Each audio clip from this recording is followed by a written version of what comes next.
Muito bom dia, igreja. Que bênção poder estar aqui com vocês novamente, compartilhando a palavra, compartilhando as escrituras e meditando no tema das células dessa semana. Lembrando que hoje é uma manhã especial. É uma manhã em que comemoramos o Dia dos Pais, em que muitos de nós estão reunidos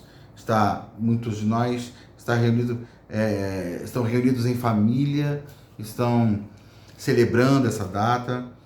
Que o Senhor abençoe nossas casas, que o Senhor abençoe nossas vidas, que o Senhor nos abençoe completamente, que o Senhor nos dê cada dia mais paz, com discernimento, né? Carioca fala paz, aí alguém, o que ele quer dizer? Paz, né? Não é paz, ainda que a gente queira os dois. A gente quer a paz, mas a gente também quer paz. Pais cheios do Espírito Santo, pais cheios de entendimento espiritual, pais cheios de discernimento, por ter exatamente a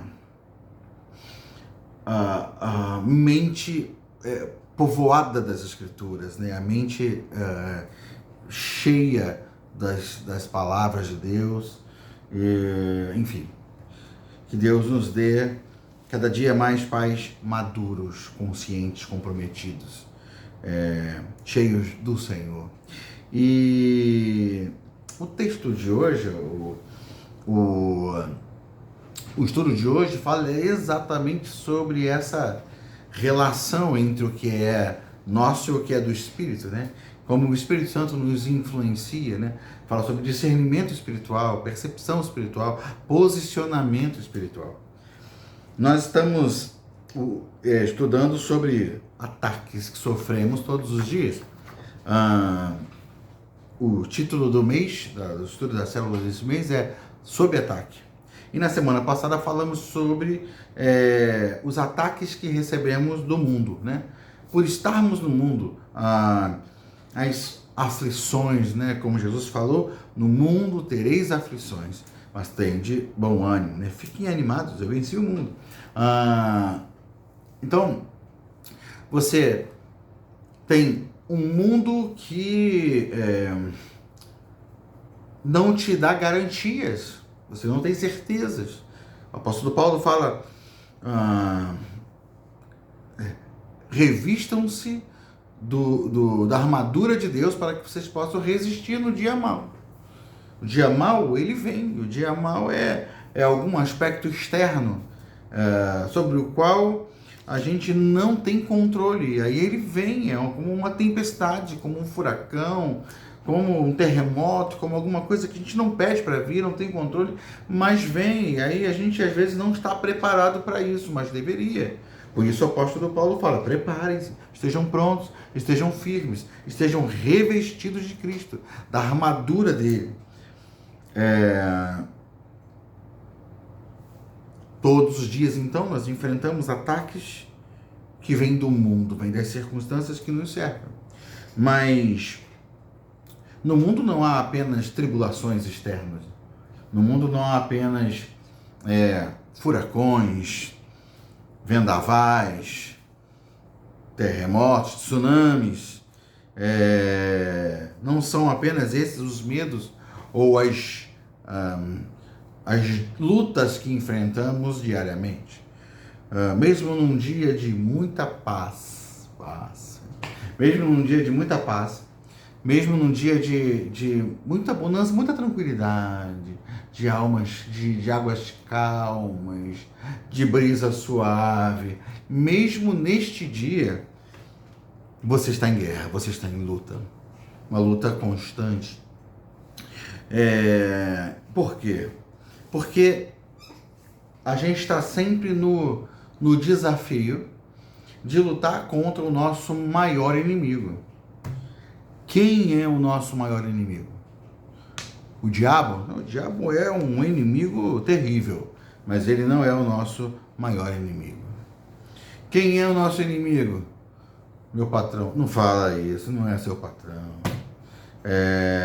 Quem é o meu maior inimigo? Meu vizinho. Não fala isso. Não é o seu vizinho. Ah, o nosso maior inimigo, ele não está fora de nós, está dentro de nós. O nosso maior inimigo é a gente, somos nós mesmos. Nós somos os nossos maiores inimigos. Nós somos os nossos maiores sabotadores. Você já interrompeu aquela dieta porque não resistiu a uma torta, a um sorvete? Porque não desistiu a uma batata frita? Porque não desistiu a um refrigerante, não resistiu a um refrigerante? O que aconteceu ali? Havia uma decisão, um posicionamento. Preciso tirar algumas coisas da minha vida e preciso acrescentar outras coisas na minha vida. Então, tomei uma decisão. Segunda-feira, o Dia Mundial o Dia Internacional da Dieta. Segunda-feira eu vou começar com a minha dieta. Aí na segunda-feira começa com a dieta. E aí a dieta termina na terça. Quando a gente passa por um lugar e vê aquela torta chamando a gente. Mas, assim, brincadeiras à parte, o que significa isso? O que te fez se sabotar foi exatamente esse desejo, essa fome descontrolada em você por satisfação. Quando a gente fala de tentação, a gente já de cara tem a tendência de pensar em pecados sexuais, né? Mas eu acabei de falar sobre a comida aqui, como às vezes a gente é controlado pelos nossos desejos, pelo nosso olho grande, né? Mas às vezes você pode pensar que você já percebeu que precisa mudar no seu relacionamento familiar, no seu relacionamento com seu cônjuge, ou com seu filho, ou com seu pai. Você precisa mudar nesse relacionamento e medir as palavras, medir o tom da voz. Você precisa se posicionar de forma mais tranquila, sabe? Agir com mais amor, com mais misericórdia. Não pensar tanto em você, mas pensar no todo, pensar no relacionamento em si. Não pensar tanto em você, mas pensar no seu cônjuge, no seu filho, enfim. Você já foi desafiado, você já entendeu que precisa pensar nisso. Mas aí, de repente, num momento de, sabe, calor, sabe, num momento em que o sangue ferveu, a ira, sabe, chegou no seu pico, né?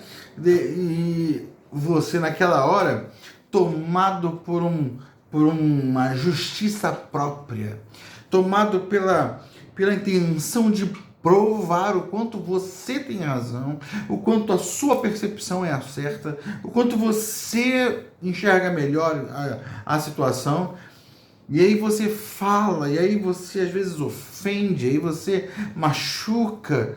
O que está acontecendo? Você está sendo dominado pelos desejos da sua alma, pelas suas paixões, pelo desejo de estar com a razão, de estar certo, de estar no topo, de estar por cima, de fechar o assunto. É a sua carne te dominando. Porque a carne, ela quer te enfraquecer exatamente para que você ceda às tentações, porque a carne ama as tentações. A carne se satisfaz quando a gente atende às tentações, a gente cede às tentações. Essa é a satisfação, esse é o deleite da carne. O deleite da carne é que a gente diga sim quando for tentado. Diga sim quando for atraído pelas propostas de nos entregarmos aos nossos pecados. A carne deseja isso. E parece uma guerra injusta. Por quê? Porque eu sei o que preciso fazer, mas a carne as minhas paixões, os desejos, as fomes da minha alma gritam de dentro para fora, manifestando uma força que parece me controlar. Isso é injusto, né? Parece injusto, né? A gente quer fazer o certo, mas a gente não consegue. Será que é para ser assim a nossa vida? Será que é para ser esse desespero? Bom, Paulo parece confirmar isso de alguma forma, mas vamos entender. No texto de Romanos, capítulo 7, versos 19 a 24, Paulo diz assim: pois o que faço não é o bem que desejo, mas o mal que não quero fazer, esse eu continuo fazendo. Ora, se faço o que não quero, já não sou eu quem faz, mas o pecado que habita em mim. Assim, encontro essa lei que atua em mim. Quando quero fazer o bem, o mal está junto a mim. Pois no íntimo do meu ser eu tenho prazer na lei de Deus. Mas vejo outra lei atuando nos membros do meu corpo, guerreando contra a lei da minha mente, tornando-me prisioneiro da lei do pecado que atua em meus membros. Miserável homem que sou, quem me livrará do corpo sujeito a esta morte? Olha o que Paulo está dizendo. Eu desejo fazer o bem. Eu quero fazer o bem. Mas eu acabo fazendo o mal, não consigo fazer o bem. Há um desejo no meu íntimo pela lei de Deus. Há um prazer no meu íntimo pela lei de Deus. Eu sei que o melhor é fazer o que Deus quer que eu faça. Mas há uma outra lei que atua dentro de mim. Apesar de eu ter prazer na lei de Deus, eu tenho outra lei atuando dentro de mim. Essa lei, ela guerreia contra a lei da minha mente. Ela guerreia contra o meu bom senso. Ela guerreia contra a minha compreensão do que é certo, do que é melhor. Essa lei guerreia contra a minha sabedoria. Qualquer tipo de sabedoria adquirida pelas escrituras, essa lei domina, ela luta contra essa sabedoria. Essa lei fala dos meus desejos, das minhas fomes, que acabam me controlando e me dominando. Paulo está falando isso daqui. Essa é a realidade da nossa natureza caída, do nosso eu caído, porque isso é a carne. O que é a carne? A carne é o nosso eu caído. A carne é o nosso eu vendido para o pecado. A carne é o nosso eu dominado pelo pecado. A carne é o nosso eu corrompido. A carne não se satisfaz com nada que vem de Deus, mas só se satisfaz com o pecado. E ela é tão forte, tão entranhada em quem nós somos, que ela nos domina e muitas vezes nos impede de fazer o que Deus quer que a gente faça. E aí Paulo brada: miserável homem que sou, quem vai me livrar desse corpo sujeito à morte? Ele termina o texto de Romanos 7 dizendo: graças a Deus por Jesus Cristo. Mas, veja, apesar de Paulo falar tudo isso aqui, ele não está sendo pessimista, tipo assim, olha, no final das contas, sempre vai dar ruim. Porque se você ler esse texto, fora do contexto geral, você vai achar que Paulo está falando assim: quer saber? A gente está lá, está na igreja, a gente lê a Bíblia, a gente faz as coisas, mas no final, sabe qual é a grande verdade? Vai dar ruim sempre. Vai dar problema sempre. Porque você sempre vai fazer o que você não quer fazer.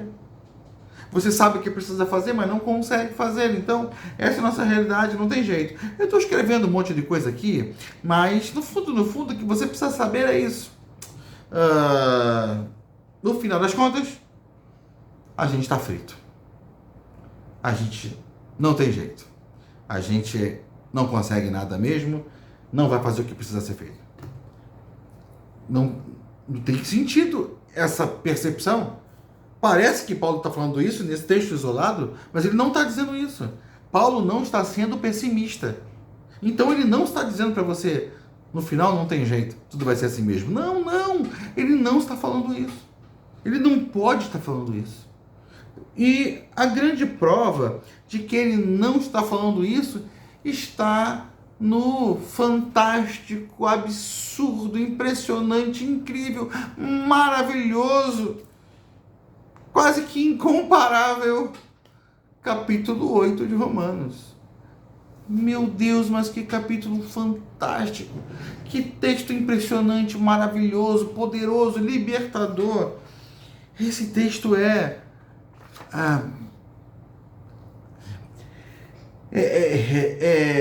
ele nos impulsiona para um entendimento libertador. Porque ele fala sobre uma nova lei que foi colocada dentro de nós. Então, Paulo está dizendo de uma lei que rege a nossa vida. Qual é? Nós sabemos o que é bom, queremos fazer o bem, mas não conseguimos, porque quando vamos fazer o bem, o mal que habita em nós nos governa, nos domina, e a gente não faz o que deseja, não faz o que... o bem que a gente quer fazer, a gente não faz. O mal que a gente não quer, esse é o que a gente faz. Essa é a realidade da humanidade. Essa é a lei que regia a nossa vida até que uma nova lei foi estabelecida para nós. Na cruz do Calvário, através de Cristo Jesus, uma nova lei foi estabelecida. Vamos ver lá em Romanos 5, ou melhor, Romanos 8, a partir do verso 5, do 5 ao 11. Diz assim: quem vive segundo a carne tem a mente voltada para o que a carne deseja.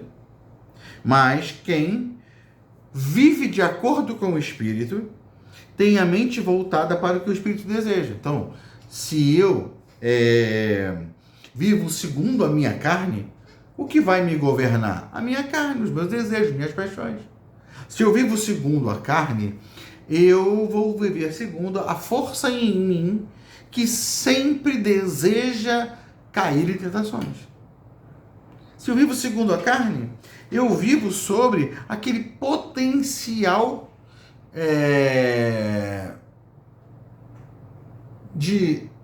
que existe em mim para sempre fazer o que eu sei que não devo fazer. Mas, se eu vivo pelo Espírito de Deus, se eu vivo de acordo com o Espírito de Deus, a minha mente é voltada para as coisas do Espírito. Aí a situação começa a mudar. Ele vai dizer no versículo 6, a mentalidade da carne é morte, mas a mentalidade do Espírito é vida e paz. A mentalidade da carne é inimiga de Deus, veja. Eu sei o que Deus quer, quero fazer o que Deus quer, mas a minha carne não permite. Então, a mentalidade da carne é inimiga de Deus, porque ela não se submete à lei de Deus, nem pode fazê-lo. Quem é dominado pela carne não pode agradar a Deus. Entretanto, olha, que palavra poderosa, esse entretanto marca a nossa nova realidade.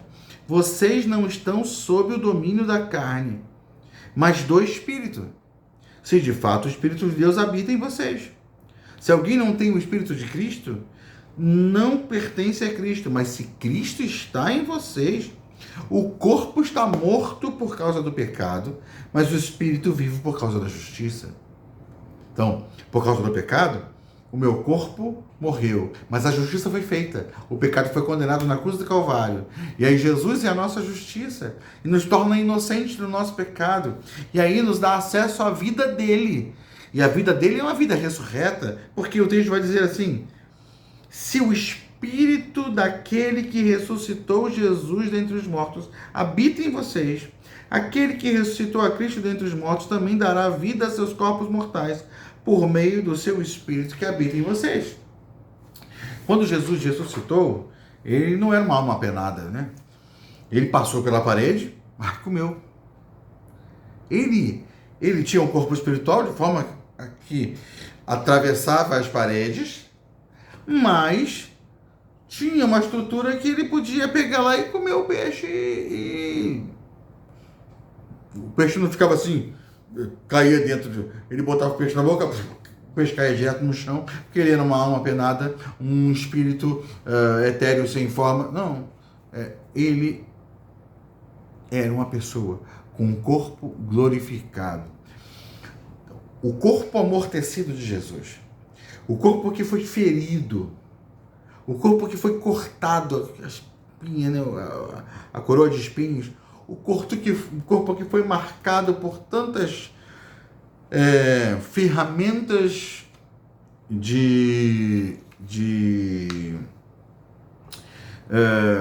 que infligem dor, né? Infligem angústia, né? O corpo que foi tão marcado está ressurreto, está revestido de incorruptibilidade, está revestido de glória, de beleza, de santidade. Então, se o mesmo Espírito que ressuscitou a Cristo habita em nós, ele vai dar autoridade para que nós usemos os nossos corpos para a glória de Deus, para que sejamos dominados, governados e controlados por esse Espírito, para que a gente consiga sim fazer o bem que deseja e consiga sim não fazer o mal que sabe que não deve fazer, porque a gente vive pelo Espírito.